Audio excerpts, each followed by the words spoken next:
संघर्ष समिति ने जेल भरो आंदोलन की भी चेतावनी दी। 5 अक्टूबर को फैसला नहीं आने पर आंदोलन करने की बात कही। दिल्ली ईदगाह के पास लक्ष्मीबाई की मूर्ति लगाने का काम शुरू। हाईकोर्ट के आदेश के बाद लगाई जा रही है मूर्ति। बीते दिन हुआ था काफी बवाल। गुजरात के सोमनाथ में अतिक्रमण के खिलाफ सरकार का बुलडोजर एक्शन। मंदिर के पीछे वाले हिस्से को खाली कराया गया। बड़ी संख्या में लोगों ने कार्रवाई का विरोध किया। बुलडोजर कार्रवाई के दौरान मौके पर बड़ी संख्या में मौजूद रहा पुलिस बल। स्थानीय लोगों को समझाने का प्रयास किया। राजधानी दिल्ली के रंगपुरी इलाके में एक ही परिवार के 5 सदस्यों की संदिग्ध परिस्थितियों में लाश मिली। पुलिस ने हत्या की आशंका जताई। कहा पिता ने बेटियों की हत्या कर खुद आत्महत्या की। मैनपुरी में 24 साल बाद जमीनी विवाद को लेकर 16 लोगों को आजीवन कारावास। जिला जज ने कारावास के साथ 25,000 का जुर्माना भी लगाया। उत्तर प्रदेश के मुरादाबाद में 9वीं के छात्रों की अश्लील हरकत। आर्टिफिशियल इंटेलिजेंस से बनाई टीचर की अश्लील फोटो सोशल मीडिया पर वायरल की। छात्रों के खिलाफ एफआईआर दर्ज। यूपी के गोंडा में पति ने की पत्नी की पिटाई। मारपीट का वीडियो सोशल मीडिया पर वायरल हो रहा है। ससुर पर लगाए गंभीर आरोप। पीड़िता ने एसपी से लगाई न्याय की गुहार।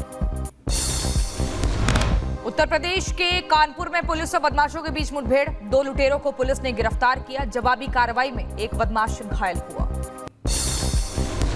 यूपी के गाजियाबाद में पुलिस और बदमाशों के बीच मुठभेड़ हुई है। चेकिंग अभियान के दौरान बदमाशों ने की फायरिंग। गोलीबारी में एक बदमाश घायल हुआ। उत्तर प्रदेश के उन्नाव में पुलिस और बदमाशों के बीच मुठभेड़। 2 बदमाशों के पैर में गोली लगी। मौके से 2 बदमाशों की गिरफ्तारी। एक फरार हुआ। यूपी के गाजियाबाद में हत्या का मामला। कबाड़ी का काम करने वाले शख्स की धारदार हथियार से की गई हत्या। मामले में पुलिस ने एक युवती समेत 2 लोगों को गिरफ्तार किया है। उत्तर प्रदेश के अंबेडकर नगर में शादी का झांसा देकर शारीरिक संबंध बनाने वाले आरोपी को पुलिस ने गिरफ्तार किया। आरोपी ने पीड़िता को दी थी जान से मारने की धमकी। यूपी के शाहजहांपुर में नाबालिग के साथ दुष्कर्म। हिरासत में लिया गया आरोपी। पूछताछ में जुटी पुलिस की टीम।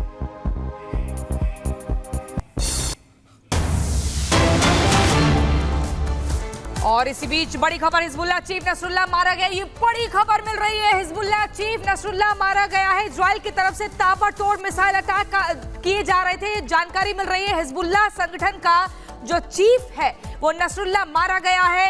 ये बड़ा हमला हुआ है इजराइल की तरफ से। लगातार ताबड़तोड़ बीते कई दिनों से हमले हो रहे थे और इसी बीच ये जानकारी, हिजबुल्लाह चीफ नसरुल्लाह मारा गया है। हिजबुल्लाह चीफ हसन नसरुल्लाह ढेर किया जा चुका है। ये बहुत बड़ा खात्मा।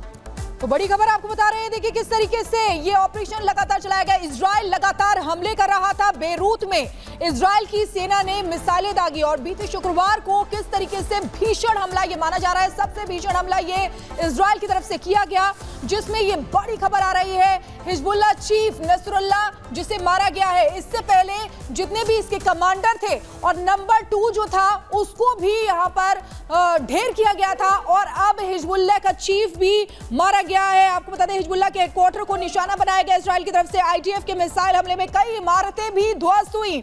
कई लोगों की मौत हुई है और 90 से ज्यादा लोग घायल बताए जा रहे हैं। लेकिन अब देखिए किस तरीके से पूरी दुनिया को नहीं डरा पाएगा हिजबुल्लाह का चीफ नसरुल्लाह जो मारा गया है। ये बड़ी जानकारी आपको दे रहे हैं। देखिए ये जो नसरुल्लाह है ढेर किया जा चुका है। के सिन्हा डिफेंस एक्सपर्ट हमारे साथ फोन लाइन पर जुड़ गए। सर, जिस तरीके से ये बड़ी एक इजराइल को कामयाबी मिली है, दुनिया को अब नहीं डरा पाएगा नसरुल्लाह। आईडीएफ की तरफ से बयान दिया गया है, ये हिजबुल्लाह चीफ नसरुल्लाह मारा गया है। क्या कुछ इसके मायने? जय हिंद।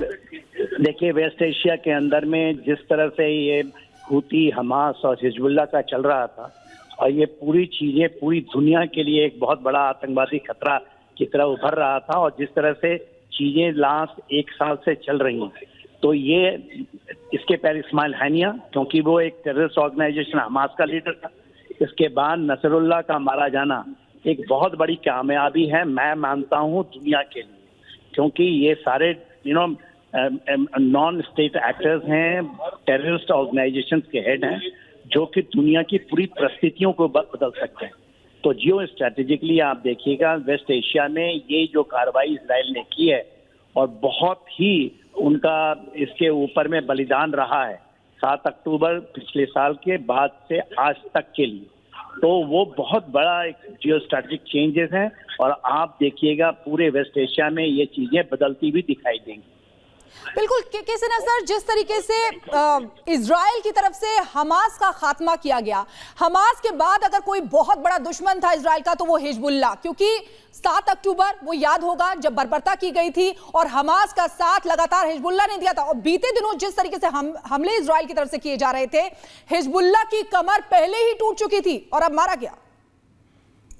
एब्सोल्युटली ठीक बता रही हैं। देखिए, हिजबुल्लाह को लोगों ने एक नैरेटिव पैदा करके पूरे, और उसमें पूरे वही लोग हैं जो इसको दिखाना चाहते हैं कि ये फतेह नहीं हो सकती, इनका आप कर नहीं सकते कुछ, ये जो भी मन चाहेगा वो चीजें करेंगी। इसी तरह हूती है यमन में, और ये जो इलाका है जिसमें यूती है, सीरिया है, यमन है और लेबनान आपको पता होना चाहिए कि सबसे अच्छा ये प्रोग्रेसिव देश हुआ करता था, ये फ्रांस से भी ज्यादा था। इसकी परिस्थितियां बदल गई, डेमोग्राफिक पैटर्न बदल करके। जो सियाई मुस्लिम्स हैं उनकी संख्या बहुत कम होती थी और वहाँ जो मरनाइट क्रिश्चियंस हैं वो ज्यादा होते थे। आज के दिन में 46% बच गए हैं क्रिश्चियन, मगर और ये 30 के आसपास हैं, मगर तब भी परिस्थितियां बदल करके डेमोग्राफिक चेंजेस कर रहे थे। तो वो चीजों में अब शायद कहीं न कहीं धक्का, और ये पूरी दुनिया के लिए, ये नहीं कि केवल इस जगहों में, जो चीजें आप ट्रांस अटलांटिक में देख रही हैं, जो इंडो पैसिफिक में देख रही हैं, जो मेडिटेरियन में देख रही हैं, तो उसका हम हिस्सा मैं मानता हूं, और एक बहुत अच्छी खबर दुनिया के लिए। बिल्कुल, आप कह रहे हैं कि दुनिया के लिए अच्छी खबर है के सिन्हा सर, लेकिन ये समझना चाहेंगे कि अगर लेबनान का भी आप जिक्र कर रहे थे, वहां तो लगातार इजराइल की तरफ से पिछले 10 दिनों में कई बार हमले हुए, अलग अलग तरीके से हुए, पैटर्न अलग थे। लेकिन अब जब ये नसरुल्लाह का जब खात्मा हो चुका है, तो क्या नैरेटिव यहां से सेट हुआ है? क्या ये माने कि जो थर्ड वर्ल्ड वॉर की एक आशंका व्यक्त की जा रही थी, अब उस पर फुल स्टॉप लग चुका है? देखिए, फुल स्टॉप तो नहीं कहेंगे, क्योंकि अब टोटल डिपेंड करता है कि ईरान क्या करता है। मेरे ख्याल से वो कुछ नहीं करेगा, क्योंकि उसकी कैपेबिलिटी नहीं है। जैसे ग्रेविटेशन है साउथ आप मेडिटेरियन के आसपास में, यूनाइटेड स्टेट्स के 1/3 नेवल फोर्सेस लगी हुई है। पहले 40,000 उसके ट्रुप्स होते थे, अभी उसको बढ़ा करके उन्होंने 50,000 कर दिया है। ये जो हैं बोलते नहीं है, मगर चीजें हो रही हैं। अब है ईरान को आप किस तरह से लाइन पे लाते हैं। ईरान के अंदर में बदलाव की बयार भर रही, वहां पर भी हवा चल रही है, क्योंकि जो वहां का सुप्रीम अयतुल्ला खुमैनी है, उनके दिन भी चंद है। और जो कल बयान आया है, और वो भी यूनाइटेड नेशन जनरल